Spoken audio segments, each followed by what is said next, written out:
দেখো গিন্নি, কীরকম কালো হয়ে মেঘ উঠেছে। মনে হয় প্রচুর বৃষ্টি হবে। যদি এই রকমভাবে বৃষ্টি চলতে থাকে তাহলে মাঠে কাজ করতে যাওয়া মুশকিল হয়ে যাবে। এমনিতেও শরীর ভালো নেই, এরপরে বৃষ্টিতে ভেজে কাজ করলে আরও জ্বর হয়ে যাবে। তুমি ঠিকই বলেছ। বৃষ্টি হলে জমিতে যাওয়ার দরকার নেই। আগে শরীর ঠিক রাখতে হবে। শরীর ভালো থাকলে তখন সব ঠিক থাকবে।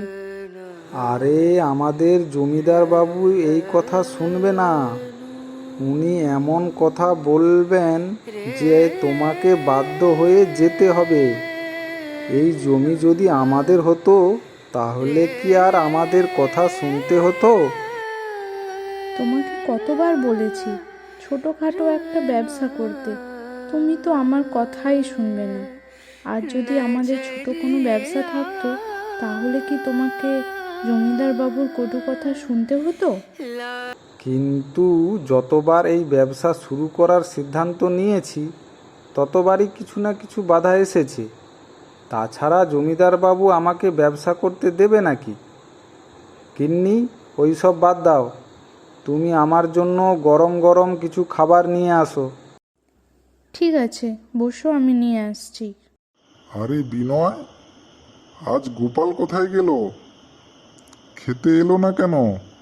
আরে গোপালের শরীরটা কিছুদিন ধরে খুব খারাপ চলছে।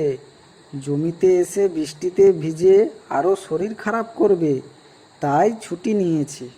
হ্যাঁ, গোপাল তো এমনি এমনি কাজে ফাঁকি দেয় না, কিন্তু জমিদার বাবুর কথাতে খুব খারাপ লাগে।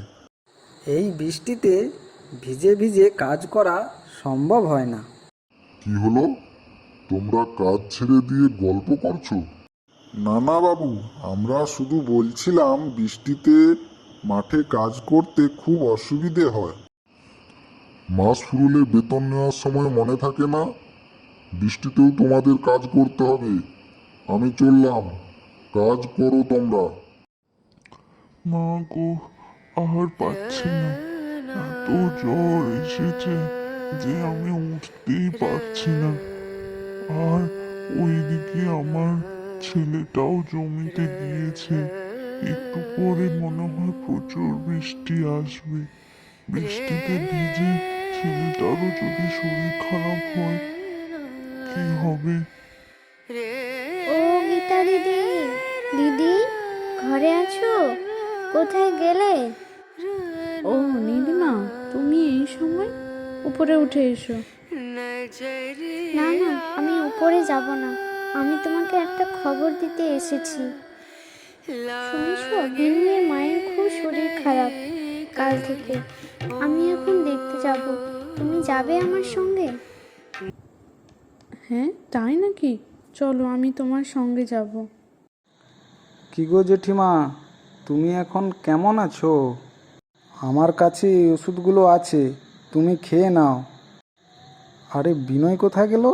ওকে দেখতে পাচ্ছি না তো। ওহো, তোমরা সবাই এখন আমার ঘরে মাকে দেখতে এসেছো? হ্যাঁ, আমরা দেখতে এসেছি। তুই তোর মাকে ছেড়ে দিয়ে কাজে গিয়েছিস? কি করব ভাই, তুই তো জানিস ওই জমিদার বাবুর চাপে আমাদেরকে যেতে হয় মাঠে। হ্যাঁ, কিন্তু তোর পরিবারের খেয়াল তো তোকেই রাখতে হবে। আজ যদি তোর মায়ের কিছু হয়ে যেত, কাজে ভালো করে মন দিতে পারতিস। হ্যাঁ, আমাদের মতো গরিব লোকেদের এটাই সমস্যা। কোনটা ঠিক আর কোনটা ভুল আমরা বুঝতেই পারি না।